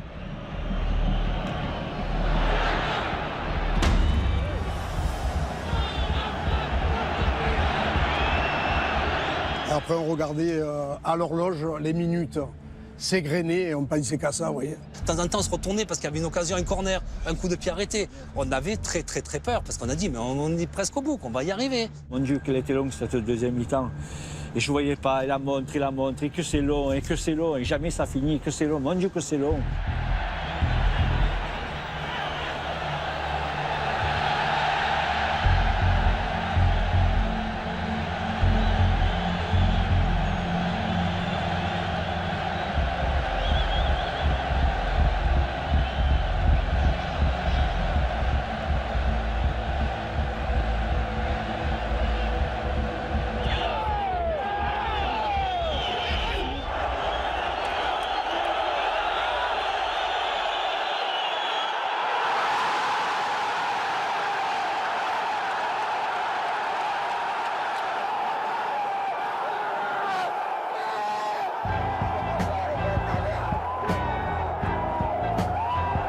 Je tombe à la renverse comme ça, avec les bras en croix, terrassé par l'émotion.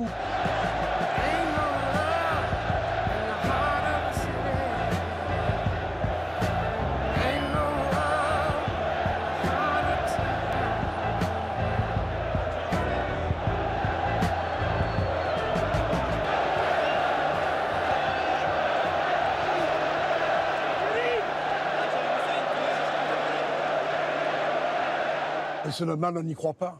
Il y a des gens qui n'y croient pas. Et je vois des Italiens pleurer. Et je leur dis, ça va, un peu nous. Tout à la vitrine, vous avez la vitrine pleine.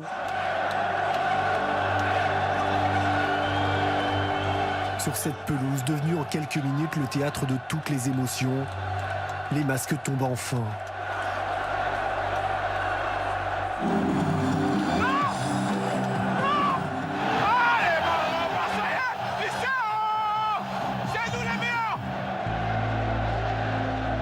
Il y a la tristesse d'un Jean-Pierre Papin, sans qui rien n'aurait été possible. Et les larmes d'un président que l'on croyait inébranlable.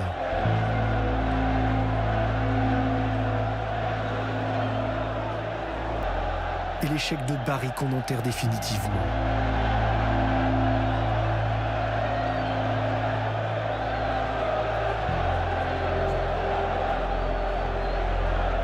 Il y a aussi ce capitaine de 24 ans que l'on n'associe pas encore, mais cela viendra à tous les grands triomphes du football français. Si j'avais pu suspendre le temps, mais ça passe vite, mais oui, il faut savourer.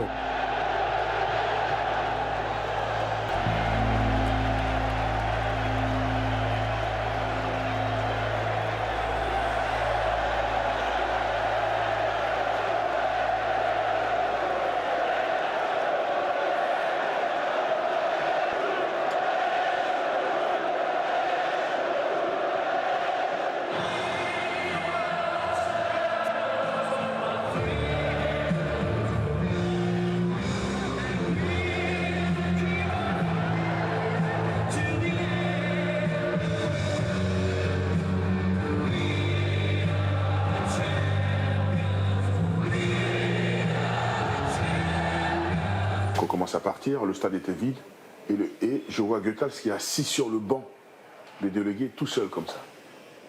Donc je vais voir le coach qui est assis et il a un truc, c'est-à-dire et le stade est vide et lui il est sur le banc et il regarde. Là il m'a touché là. Je ne sais pas ce qu'il vivait quoi. Là assis, seul. On a gagné, tout le monde est en train de s'amuser, on part maintenant et il est là, quoi. Et bien, il vient avec moi. Et le jour où il est décédé, c'était l'image que j'avais. C'était pas tout ce qu'on avait gagné ensemble, mais c'était cette image-là. En quelques minutes, les rues de Marseille sont engorgées. La foule se dirige vers la Canebière et le Vieux-Port pour une nuit de fête mémorable. Combien sont-ils? 50 000, 100 000, 200 000 T. On est à Marseille, alors on dira 1 million.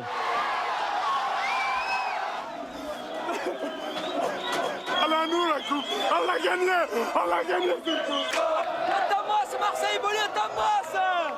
Au retour, où j'ai été émotionné, c'est les gens qui sont venus nous attendre à la gare. Il y avait plus de gens sur le quai de la gare que dans le stade olympique. Arrivé à Marseille, ça a été phénoménal. On a traversé la France, Besançon, Lyon, Avignon, jusqu'à Marseille. Les gens dans les gares, ils nous applaudissaient. C'était le bonheur, une fierté. Enfin, Marseille gagne quelque chose. On était habitué dans une ville un peu sinistrée, socialement, économiquement, à être sur le toit de l'Europe. C'était... Et après, on n'en parle pas, parce que, enfin, on n'en parle pas. C'était encore notre retour à Marseille. Les 2-3 jours qui ont suivi, c'était fabuleux, quoi. Et depuis l'aéroport jusqu'au stade Vélodrome où on venait présenter la coupe, il y avait des gens partout le long de la rue. Il y a 25 ou 30 km depuis l'aéroport. Il y avait des gens partout, dans les arbres, partout. Et c'est à ce moment-là, je pense qu'on réalise vraiment ce qu'on a réalisé et ce que ça représente pour les gens. On les applaudit, nous aussi. Hein. Oh là là là. Et puis quand on est arrivé, donc, boulevard Michelet, là, c'était une marée humaine incroyable, quoi. C'est incroyable. On arrive à, je crois, 20h au stade. Le stade est plein depuis 2h de l'après-midi ou 1h parce que les supporters sont là, ils nous attendent. C'est émouvant, quand vous en parlez, j'ai les frissons, quoi. Et je pense que tous les gars qui vont pouvoir parler de ça, ce sera pareil, quoi. Parce qu'on a envie de communier. Stadion reingekommen mit dem Pokal. Das Stadion war voll, da waren 40.000, 50.000 Leute da. Also war eine herrliche Erinnerung. Parce qu'elle a encore du mal à y croire, la ville s'est pressée comme un seul homme au Vélodrome pour se convaincre que Marseille est bien ce soir de mai 93, la capitale du football en Europe.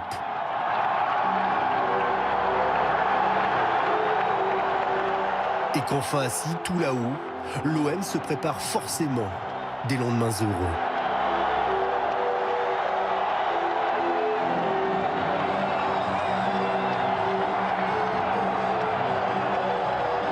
Ce que j'ai vécu, je le souhaite à la carrière de n'importe quel enfant qui réussira.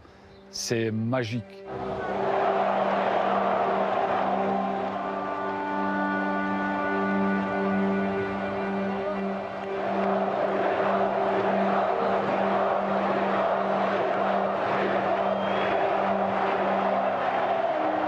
Marseille, de Bernard Tapie, a, entre guillemets, décomplexé le football français en disant on peut gagner. Pourquoi les Italiens étaient meilleurs que nous? Pourquoi les Allemands y gagnaient plus que nous? Et je pense qu'à ce moment-là, on a vraiment pris conscience que c'était possible et qu'on pouvait faire de grandes choses. Vous savez, à l'époque, il ne faut pas oublier une chose, quand même, 98 n'était pas passé par là encore, quand même. Hein. Et à chaque fois que les clubs affrontaient des équipes adverses, on se faisait bouger, on souhaitait y arriver, on était dans le beau jeu, on disait oui, c'est bien, mais on a perdu. Voilà. Et nous, on est une génération où on arrive, où de ça, on commence à changer un peu les codes. On s'en fout, quoi. Nous, on veut gagner. On était là, on était programmés, on a tout fait, on y est arrivé. Après, évidemment, on se rend plus compte de l'ampleur de ce succès-là, quoi. Et 25 ans après, on s'en rappelle encore. Que c'est dur, quand même, pour arriver à gagner une Ligue des Champions. Vraiment que c'est dur. Parce que pour l'instant, il n'y a pas de successeur, quoi.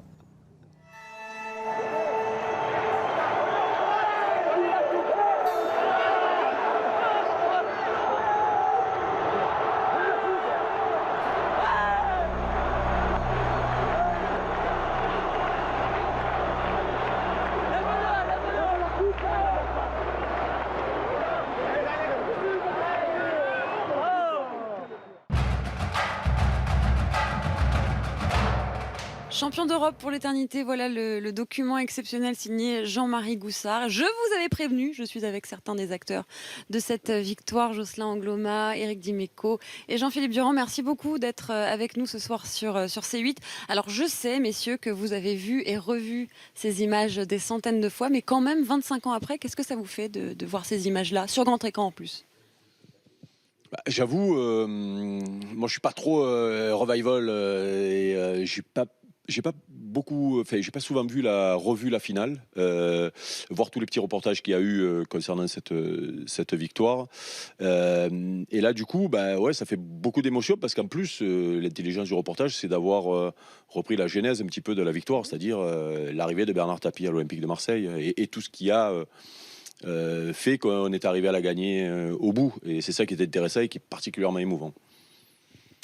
Oui, moi, ce qui m'a plu dans ce reportage, c'est qu'au-delà de l'aspect sportif de l'événement, c'est vraiment l'engouement autour de ce club, de cette équipe, qu'on n'a pas tellement vécu à Munich, hormis dans le stade où il y avait de l'ambiance, mais comme on a vécu quand même la victoire entre nous, c'est le retour à Marseille qui est quand même exceptionnel de par cet enthousiasme et le regard des gens et le bonheur qu'on leur a apporté. Et c'est vrai que même avec le temps, on le retrouve dans ce reportage de façon formidable. Jocelyn ? Oui, moi, beaucoup d'émotions, c'est vrai. Surtout la montée en puissance.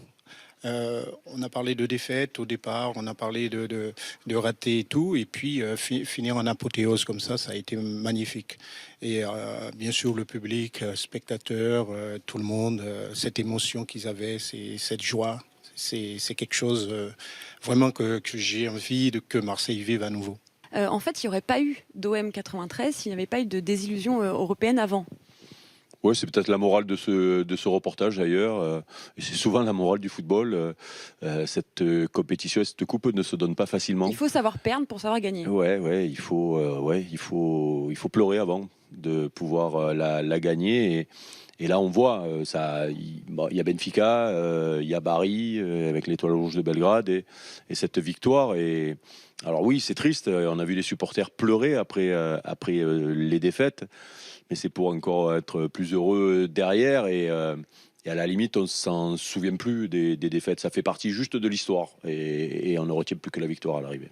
Oui, et puis je crois qu'un club, une équipe se nourrit aussi de cette frustration et ça donne de l'énergie supplémentaire et c'est vrai que passer par des étapes je dirais malheureuses permettent aussi de se dépasser et d'aller un peu plus loin et puis ça s'appelle quelque part l'expérience aussi.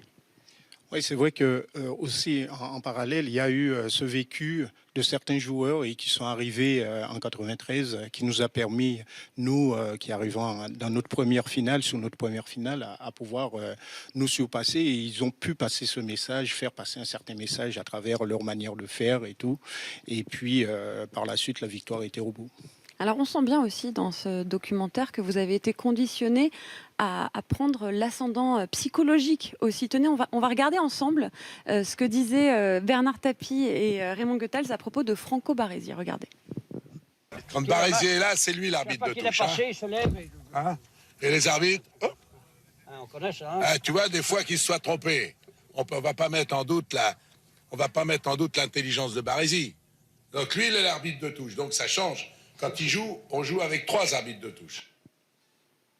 Bon, alors ce qu'il faut rappeler aux plus jeunes qui nous regardent ce soir sur C8, c'est que le Milan AC de 93, c'est l'équivalent presque du Real Madrid d'aujourd'hui. C'est la meilleure équipe d'Europe. Donc Bernard Tapie, vous avez préparé à cette guerre des nerfs. Ah oui, c'était pas presque le Real Madrid d'aujourd'hui, c'est l'équivalent en réalité, parce qu'ils étaient 2 fois champions d'Europe, je crois, juste avant. Et donc c'était la référence. En plus, en 91, ils avaient un entraîneur qui avait un petit peu révolutionné, puisqu'il y a toujours des entraîneurs qui révolutionnent un petit peu le coaching. Et donc eux, ils avaient cette faculté à faire un gros pressing, à mettre une grosse pression, à jouer haut, à jouer le hors-jeu, et notamment avec des joueurs comme Baresi, qui était le véritable chef d'orchestre de de cette défense-là qui était extraordinaire et qui était en plus un bon rital. Arrigo Sacchi, c'était l'entraîneur, vous parliez. Mais j'ai dit quoi? Oui, c'est ça. Ah pardon, je croyais. Oui, pardon, oui. Et Baresi, oui, était truqueur. Alors c'était un superbe défenseur, mais c'était surtout quelqu'un qui mettait des coups et qui était capable de parler aux arbitres, d'influencer le jeu de touche.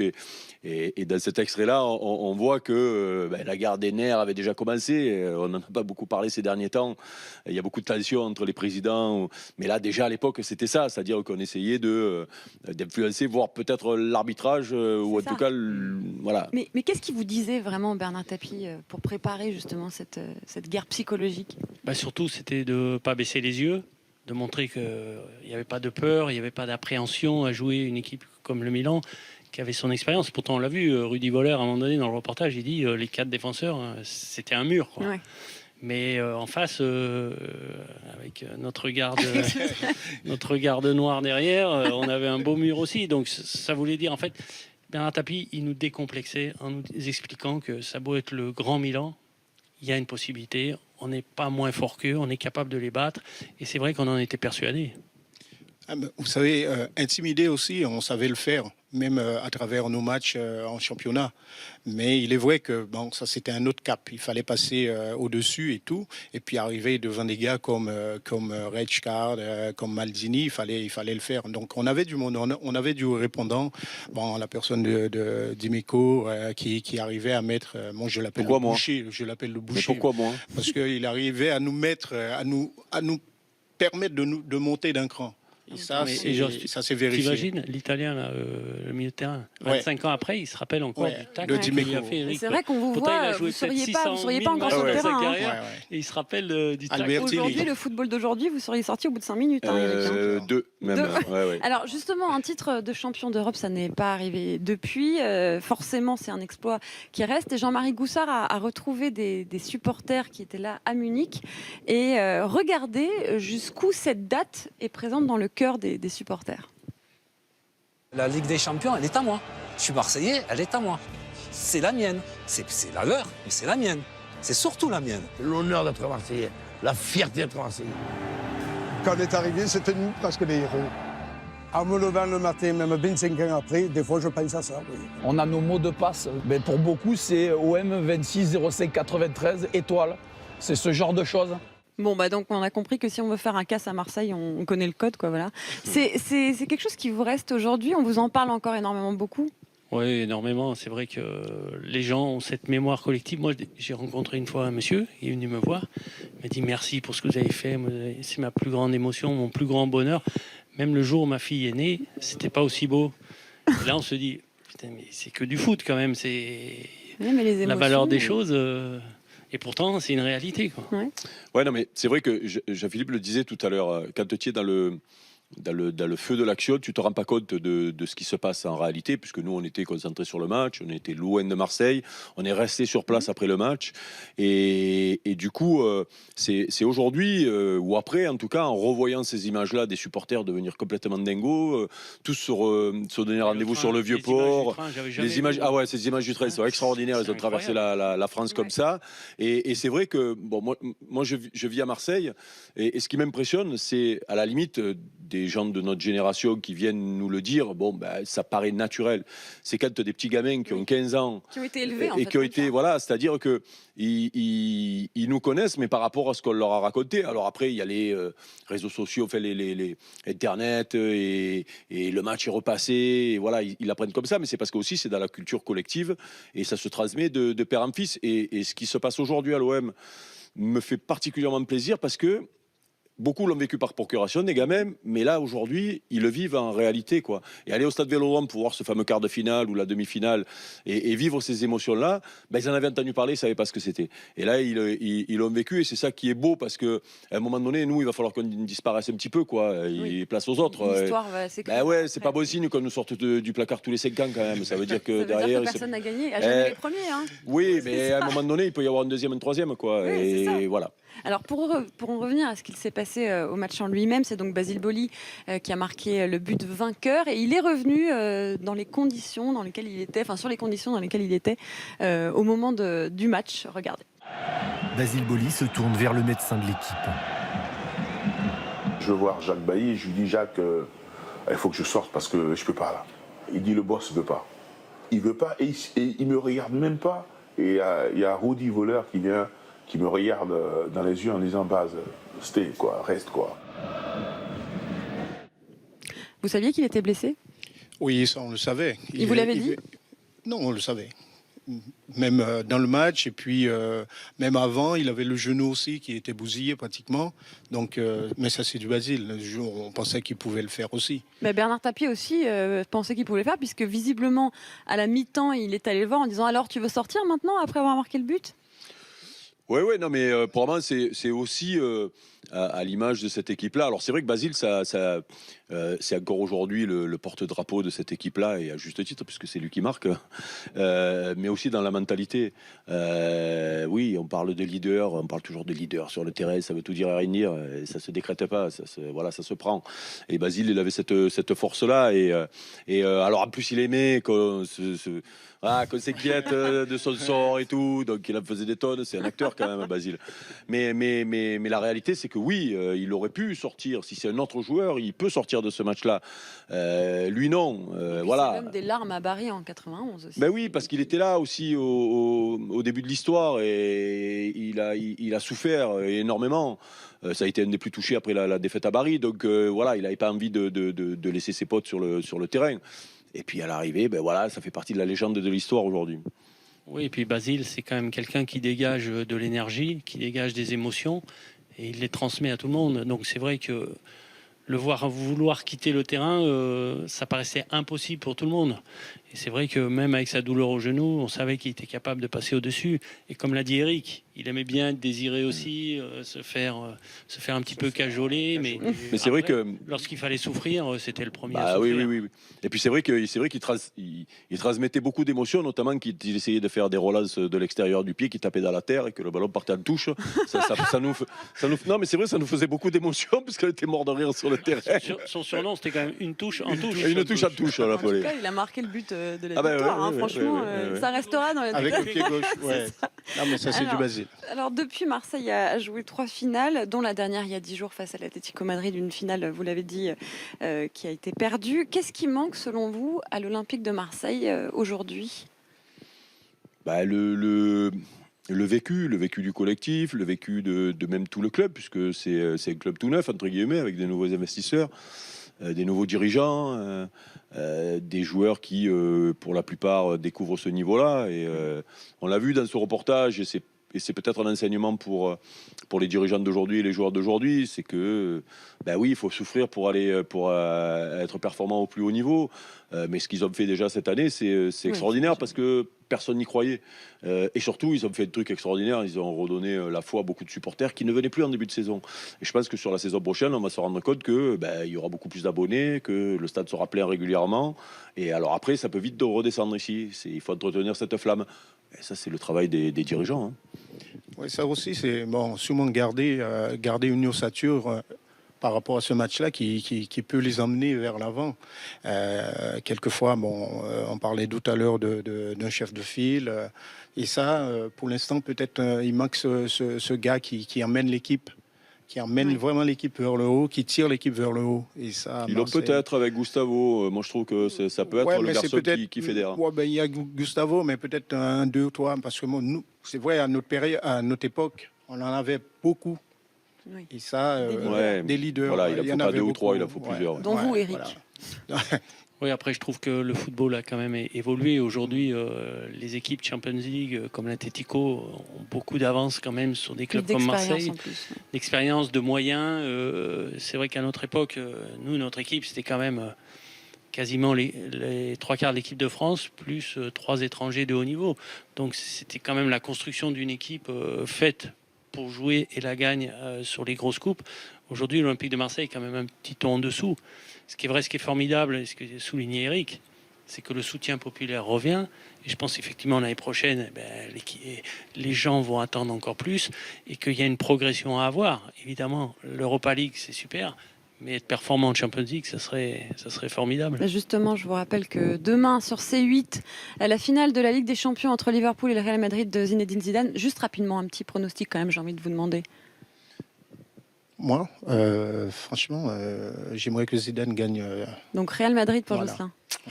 Ah, j'ai un petit faible pour Liverpool.